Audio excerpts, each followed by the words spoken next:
les différentes manières de parler de ça dans les écoles aujourd'hui. On en parle beaucoup, mais est-ce qu'on en parle beaucoup parce qu'on s'inquiète d'événements anecdotiques ou s'agit-il d'une présence véritable de cette idéologie dans les écoles aujourd'hui? Alors, la réalité est qu'en fait, la décision d'introduire l'idéologie du genre dans l'école a été, on va dire, institutionnalisée par Jean-Michel Blanquer à travers une circulaire où il a pris fait et cause pour l'idéologie d'autodétermination d'un genre ressenti. Mais en réalité, elle était déjà très installée dans l'école. Donc en fait, Jean-Michel Blanquer s'est expliqué en disant qu'il n'avait pas eu le choix, qu'il était obligé, qu'il était... Il cherchait à encadrer le phénomène avec cette circulaire. Oui, alors il y a quand même une autre partie, une autre explication, qui est le fait que la DILCRA, la délégation évidemment qui pousse cette idéologie dans toutes les sphères publiques, a insisté pour qu'il signe cette circulaire. Alors ce qu'a fait Jean-Michel Blanquer, c'est qu'il a imposé que le changement de prénom des enfants soit soumis à l'acceptation des deux parents. Ce qui d'ailleurs a fait beaucoup de remous, puisque de nombreuses associations transactivistes considéraient que les parents n'avaient rien à dire. Ce qu'il faut bien comprendre... Donc un enfant, un jeune garçon qui s'appelle Charles, il décide qu'on l'appellera désormais Léa, par exemple, mais il faut la permission des parents pour que les parents l'appellent Léa à l'école désormais. Alors, il faut la permission des parents pour que l'école modifie le prénom de l'enfant dans tous les documents qui ne sont pas officiels, c'est-à-dire en dehors des examens, etc., pour que le prénom de Léa soit utilisé. Sauf que dans la réalité, on sait très bien qu'il y a effectivement des enfants qui changent de prénom dans l'école sans l'accord des parents, d'ailleurs des parents qui ont porté plainte contre l'éducation nationale, et on sait également qu'il y a des jeunes qui vont demander de changer de pronom, qui vont déjà faire ce que l'on appelle une transition sociale, c'est-à-dire qu'ils vont s'identifier dans l'école de l'autre genre. Et tout cela, le discours, on va dire transactiviste, nous dit mais c'est pas grave, c'est une pause, ça n'a pas d'enjeu. Ça c'est faux, puisque les études nous prouvent aujourd'hui que la transition sociale est une modification psychologique de l'enfant qui va l'emmener vers des médicaments et donc des traitements qui vont avoir des conséquences quand même importantes. Donc c'est pas neutre la transition sociale. La transition sociale, ça consiste, sans qu'il y ait l'opération de changement de sexe biologique, à s'identifier, on était garçon, on s'identifie comme fille, ou alors non-genré, et ainsi de suite. Alors on s'identifie comme fille ou garçon dans une sphère publique. C'est-à-dire c'est pas à la maison, vous voyez, parce qu'on peut avoir aussi des enfants qui se posent des questions. Le fait de questionner son genre, c'est très courant dans l'enfance, mais on sait que dans 75 à 90% des situations, après la puberté, les jeunes se réconcilient avec leur sexe biologique. Donc il y a depuis tout le temps, en fait, des jeunes qui se posent des questions. Mais ça se faisait dans la sphère, on va dire, un petit peu familiale, et puis ils attendaient, ils réfléchissaient, ils prenaient du recul. Aujourd'hui, il y a une survalorisation, une héroïsation, en fait, du changement de genre, une transeuphorie, qui amène ces jeunes à se mettre en situation dans la sphère publique, c'est-à-dire à se faire connaître et à être quelque part héroïsés dans cette sphère publique. Et donc, la première sphère, évidemment, c'est l'école. La première sphère, c'est les réseaux sociaux. Ben justement, j'y arrive. Parce qu'il y a une dimension centrale ici, c'est jusqu'à hier, je sais pas, il y a quelques années à peine, on a l'impression que c'est une révolution qui nous tombe dessus. Quelqu'un qui disait, qui était né dans un sexe et qui s'identifiait à l'autre sexe, c'était très, très, très, très, très rare. Et aujourd'hui, on a l'impression que c'est un phénomène qui s'étend. Dans certaines classes, en Amérique du Nord, aussi en France, vous avez quelquefois une proportion significative des élèves qui s'identifient à l'autre genre, comme on dit aujourd'hui. Alors, comment expliquer cette multiplication des cas alors qu'il s'agissait d'une exception, mais très exceptionnelle, il y a quelques années à peine? Comment expliquer cet effet de multiplication? Comment l'expliquer? Alors, vous avez absolument raison, puisqu'on n'aurait jamais pu imaginer avoir cette conversation il y a ne serait-ce que 3 ou 5 ans. Donc, en fait, normalement, ce qu'on connaissait de ce qu'on appelait le transgenre, c'était pour 1 sur 10 000 garçons, moitié moins de filles, donc 1 sur 20 000 filles, et comme je l'ai dit, dans 75 à 85% des cas, ces enfants, puisque ça intervenait dans l'enfance très tôt, ce qu'on ne sait pas, c'est-à-dire entre 2 et 5 ans, c'était considéré comme un trouble, qu'on appelait l'incongruence entre le sexe psychique et le sexe biologique de l'enfant. L'enfant allait être accompagné pendant toute son adolescence, et puis ensuite, s'il n'arrivait pas à se réconcilier avec son sexe, il pouvait engager une transition médicamenteuse, chirurgicale, qui était très très lourde. Donc, évidemment que c'était un enjeu très important qu'il soit accompagné. Aujourd'hui, ce qu'on constate, c'est qu'on n'est plus du tout dans ces proportions-là. C'est-à-dire quand on regarde ce qui se passe, on est d'abord sur des jeunes filles, des adolescentes, 80% d'adolescentes, ce qui n'a rien à voir avec les chiffres qu'on avait avant. On est sur des jeunes filles qui n'ont eu aucun signe dans l'enfance, c'est-à-dire aucun antécédent. Ce sont des jeunes filles qui ont en fait un état souvent d'anxiété, de dépression, ce qu'on appelle aussi une dysphorie pubertaire, et qui vont avoir un tel rejet de leur être et de leur genre qu'elles vont se laisser emporter par un discours qui consiste à dire si tu es mal dans ton cœur de fille, c'est que tu es un garçon. Et donc là, l'influence des réseaux sociaux est gigantesque et on voit bien dans les courbes d'évolution de ce qu'on appelle un tsunami trans, hein, puisque par exemple en Angleterre, c'est 4400% d'augmentation, donc c'est gigantesque. Alors même si les chiffres, et vous l'avez rappelé, étaient très faibles au départ, ça n'empêche qu'on est sur une évolution exponentielle qui est complètement corrélée à l'évolution de l'utilisation des réseaux sociaux, notamment chez les jeunes filles, et notamment avec ces systèmes d'algorithmes qui fait que les jeunes qui commencent à entrer dans, on va dire, ce cyberespace trans-affirmatif, trans-euphorique, n'en sortent pas, s'excluent et vont fonctionner un petit peu comme des groupes qui ensuite vont avoir finalement la communauté trans qui va se substituer à la famille et on retrouve des signes qui sont très proches des signes de secte en fait. Hein. Arthur de Vatrigan. En janvier 2022, une loi interdisant la thérapie de conversion a été votée par l'Assemblée et certains s'y sont opposés et ont été bien attaqués en expliquant que c'était en réalité un cheval de Troie pour instituer la théorie du genre dans le droit. Quelle est la réalité ? Alors en fait, deux choses importantes. Tout d'abord, la théorie du genre, elle est déjà dans le droit. C'est-à-dire qu'il faut bien que les gens qui nous écoutent aient conscience qu'en fait, en France, alors même que le peuple n'a jamais été interrogé et n'a jamais pris position, il est acté que le principe de la théorie d'autodétermination du genre ressenti par chaque personne, quel que soit son âge, est un acquis de droit. C'est-à-dire celui qui irait questionner la position d'un jeune à dire qu'il est de l'autre genre se verrait sous le couvert d'un risque d'attaque pour transphobie. Donc ça, c'était déjà le cas. Par contre, ce qui a été mis en place, c'est que pour asseoir cet enjeu-là et pour interdire finalement à des médecins de poser des diagnostics de dysphorie de genre, ils ont intégré dans la loi qui était la loi des thérapies de conversion, c'est-à-dire celle qui avait pour objectif de soumettre des homosexuels à des pratiques absolument affreuses pour changer leur orientation sexuelle, une loi finalement pour laquelle tout le grand public était d'accord, puisqu'on trouve évidemment que ces manœuvres étaient inacceptables. Donc tout le monde était d'accord pour voter le fait d'interdire ces thérapies de conversion. Ils ont ajouté « et l'identité de genre ». Et c'est là où c'est scandaleux. C'est scandaleux à plusieurs titres. Tout d'abord parce que dans les jeunes filles d'aujourd'hui, qui se disent être nées dans le mauvais corps, qui engagent les transitions, il y a une surreprésentation de jeunes filles homosexuelles qui ont ce qu'on appelle une homophobie intériorisée. C'est-à-dire que faisant cette loi, les parlementaires ont fait finalement la thérapie de conversion ultime.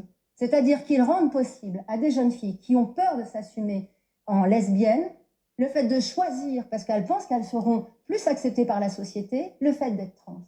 Et ça, c'est absolument dramatique.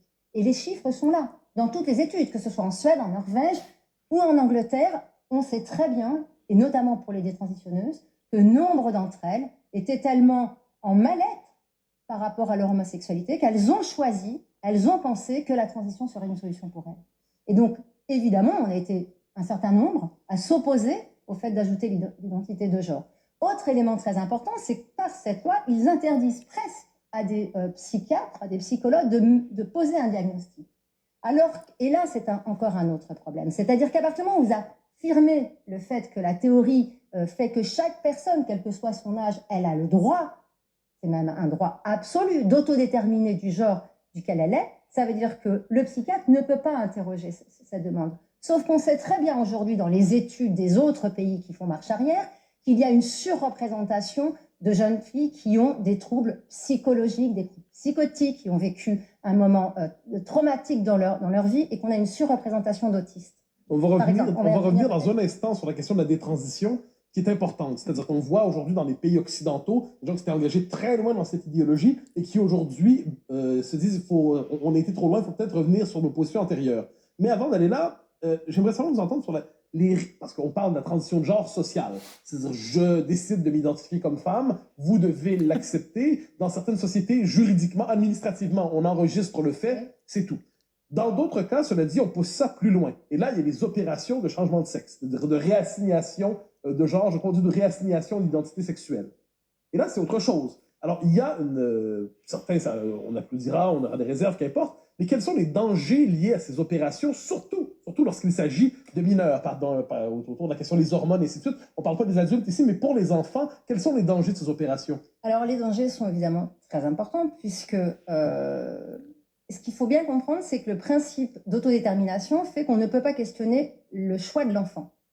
Alors, évidemment, le corps médical va dire si on le questionne. mais bon, c'est pas en 2, 3 rendez-vous, 5 rendez-vous qu'on va prendre en charge le contexte du jeune et s'assurer que ce désir de changement de genre ne masque pas une dépression, une situation traumatique, etc. Donc très rapidement, on va mettre ces enfants sous médicaments. Et là, on va s'appuyer sur un protocole qui s'appelle le Dutch Protocol, qui a été créé en 1990, qui consiste à faire prendre ce qu'on appelle des bloqueurs de puberté aux enfants à partir de 10-12 ans, ce qu'on appelle le stade 2 de Tanner. Ensuite, on va leur faire prendre autour de 14 ans des hormones inversées. Et à partir de 16 ans, on va pouvoir commencer les chirurgies, notamment en premier desquelles les mammectomies, et puis ensuite ce qu'on va appeler les chirurgies de révision, qu'on appelle les chirurgies du bas, qui vont intervenir après 18 ans.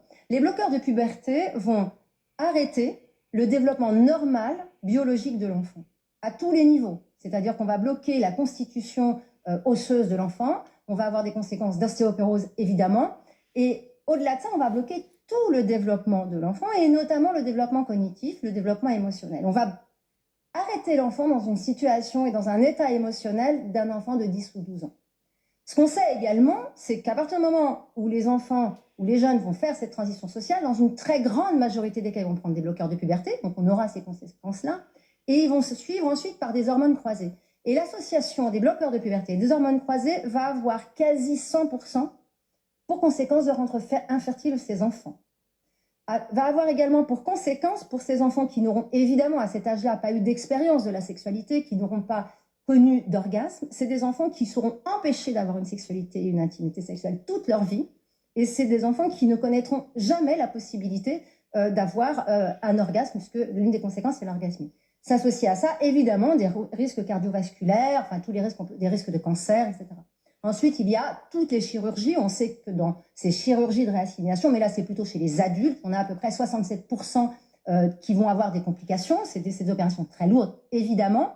Et ce qui est important, si vous voulez, c'est que quand on regarde 10 ans après la transition, on se rend compte de quoi? Que ces adultes, en fait, vont avoir 3 fois plus de risques de mortalité, de cancer ou de maladies cardiovasculaires, 3 fois plus de risques de passage en hôpital psy, et c'est fois 19 de risque d'idéation suicidaire pour les garçons qui veulent devenir des femmes, et ça va être fois 40 pour les jeunes filles qui ont voulu devenir des hommes. Ces données-là ne sont jamais diffusées, évidemment, et certainement pas dans les écoles, quand dès la maternelle, on va passer le message aux enfants qu'ils peuvent tout à fait être filles à l'extérieur et garçons à l'intérieur. Vous imaginez bien à 4-5 ans que vous livrez une information comme ça à un enfant, je pense que concrètement, il ne sait pas à quoi ça correspond, et il ne voit pas du tout, évidemment, les conséquences que ça peut avoir sur sa vie future. Arthur de Matrigan. Alors justement, comment se passe le processus en France? Où est-ce que ça se passe? Et savez-vous combien de personnes ça concerne, ou en tout cas, ou même s'il y a eu une évolution récente ces dernières années? Alors, le problème, c'est ce problème-là des chiffres et des données probantes qui est le même dans tous les pays industrialisés. Parce que ce dont on parle ne concerne évidemment que les pays industrialisés, et on a plusieurs pays qui vont faire marche arrière, que sont la Suède, la Finlande, l'Angleterre, et cette semaine, hier ou avant-hier, la Norvège. Tous les pays qui font marche arrière parce qu'il n'y a pas de chiffres. La seule chose qu'on sait aujourd'hui, c'est que ce fameux protocole que j'ai évoqué avec vous, qui est le Dutch Protocol, n'a pas démontré des effets bénéfiques. C'est-à-dire qu'il n'y a pas de preuve que ça améliore la situation des enfants. Or, c'est un protocole qu'on applique en France, bien évidemment. Alors, aujourd'hui, le problème qui se pose à nous, c'est que si vous voulez, il faudrait arrêter ce système-là, c'est-à-dire arrêter de prendre en charge des enfants trop tôt et faire des transitions trop rapides et les accompagner dans une approche plus psychopathologique, puisqu'on sait que en Angleterre, c'est quand même 97,5% des enfants qui étaient suivis à la Tavistock qui avaient autre chose qu'un problème de dysphorie de genre. C'est quand même juste gigantesque. Sauf ces enfants, ils sont engagés dans le protocole que je vous ai exposé. Mais ce protocole-là, ça se fait où en France? En combien de temps, et qui décide en fait? Alors, chez des médecins, et si jamais vous êtes dans la situation, vous avez un jeune, il va se poser la question, il va aller sur les réseaux sociaux. Et là, on va lui proposer, avec plein d'associations qui fournissent ces informations-là, une liste, par exemple, des médecins amis, des médecins facilitants, des médecins qui prescrivent vite. D'accord? Et donc, ils vont pouvoir contacter des médecins qui vont leur prescrire rapidement soit des bloqueurs de puberté, soit des hormones. D'accord? Ensuite, vous allez avoir des chirurgies. Aujourd'hui, on sait, par exemple, que normalement, les chirurgies, elles se font dans les hôpitaux publics. Sauf qu'il y a tellement de demandes qu'aujourd'hui, c'est presque 2 ans d'attente en France. Donc, il y a des structures privées qui les font. Comment ils le financent? Par exemple, vous avez des cagnottes Litchi pour financer votre mammectomie. Donc, par exemple, la cagnotte Litchi de financement de votre mammectomie, c'est par exemple 12 pages de demandes. Donc, c'est 500 jeunes qui demandent. Et donc, ils se financent par la générosité publique leur mammectomie. Il n'y a pas de données probantes, il n'y a pas de chiffres, et c'est ce qu'on demande. On demande qu'il y ait des chiffres, on demande qu'il y ait une prise en charge parlementaire de cette question-là qui est fondamentale, justement pour éviter les dérives. Alors, on va arriver aux politiques dans un instant, mais une dernière question avant ça. Vous avez parlé de la détransition dans plusieurs pays européens. Qu'est-ce qui se passe exactement? Ce sont des pays qui étaient très enthousiastes et qui aujourd'hui se disent on a été trop loin, ça manque de balises. Qu'est-ce qui se passe exactement? Alors, il y a 2 choses. Il y a les personnes qui détransitionnent, c'est-à-dire des jeunes gens, voilà, des individus qui ont fait une transition et qui vont regretter, et donc qui vont être lanceurs d'alerte. On a des personnalités inconnues, que ce soit Kirabel en Angleterre qui a attaqué la Tavistock Clinic, qui est à l'origine justement des rapports indépendants qui viennent de sortir, et elle a défendu qu'en fait, elle avait été mal conseillée et que le fait qu'on lui ait dit qu'elle avait un jugement éclairé ne tenait pas la route. Elle n'avait pas un jugement éclairé. À ce moment-là, elle attendait des médecins qui prennent en charge son besoin, qui prennent en charge sa situation, qui aient une approche holistique de son problème, et non pas qui l'engagent dans un traitement qui est un traitement expérimental. C'est pareil pour Chloé Corr aux États-Unis, et en Suède, c'est également des lanceurs d'alerte qui ont mis fin. Mais les hôpitaux ne font plus de telles opérations? Alors, les hôpitaux, si vous voulez, je peux vous dire, par exemple, parce que c'est intéressant quand même de voir comment c'est formulé. En Suède, en Angleterre, par exemple, donc en 2020, voilà comment conclut l'analyse. La base de preuves est de très faible qualité, appelant à la nécessité de peser soigneusement les avantages à faible certitude par rapport aux risques importants de ces interventions. Et en Suède, ces traitements sont potentiellement lourds de conséquences, néfastes, étendues et irréversibles, telles que les maladies cardiovasculaires, l'ostéoporose, l'infertilité, un risque accru de cancer et la thrombose. Il est donc difficile d'évaluer le rapport bénéfice-risque pour le patient individuel et encore plus difficile pour les mineurs et leurs tuteurs d'être en position d'avoir une position éclairée concernant ces traitements. Et en Suède, ils ont rajouté, pour les jeunes qui étaient déjà engagés, on va leur demander, ils devront signer un document les informant de ces risques. Alors, il y a d'un côté un discours médical dont vous nous parlez, de l'autre côté, il y a une idéologie qui est très présente dans l'espace public. Il nous reste 1 minute 30. La question, c'est finalement la classe politique. Comment la classe politique réagit devant cela? Vous êtes à la tête d'une association. Quelles sont vos attentes par rapport à la classe politique? Qu'elle stoppe le mouvement, qu'elle mette en garde, qu'elle l'encadre? Alors, la classe politique doit mener une étude indépendante sur ce sujet, ce qui n'a pas été le cas. La classe politique doit poser la question au peuple, parce qu'il me semble que c'est quand même la moindre des choses que le peuple français puisse dire s'il est d'accord ou pas pour qu'on engage les enfants et le peuple entier dans une nouvelle norme sociale qui serait celle d'autodéterminer son genre, quel que soit son âge, sans que personne n'ait rien à dire, avec effectivement des États et des États qui financent. Aujourd'hui, il y a une différenciation, une inégalité de prise en charge, évidemment des frais. Notamment, il est plus facile de se faire prendre en charge des frais de chirurgie esthétique quand vous êtes trans que pour une femme atteinte d'un cancer qui va demander de pouvoir bénéficier de soins de chirurgie esthétique. C'est quand même absolument surréaliste. Je pense qu'il faut rappeler que les trans n'ont pas le monopole de la souffrance, et il faut arrêter de faire de la hiérarchie des souffrances, notamment quand il s'agit des enfants, et arrêter des traitements expérimentaux à partir du moment où potentiellement ces enfants sont porteurs d'autisme, ont été victimes de sévices sexuels, sont en dépression ou ont eu une dépression avant. Il faut avant tout soigner la souffrance de ces enfants avant de les engager dans un processus qui va être irréversible et qui les rendra malades, en tous les cas preneurs de médicaments, toute leur vie. Merci beaucoup Sophie Audugé. Je rappelle que vous êtes porte-parole et déléguée générale de SOS Éducation. Merci Mathieu. Merci.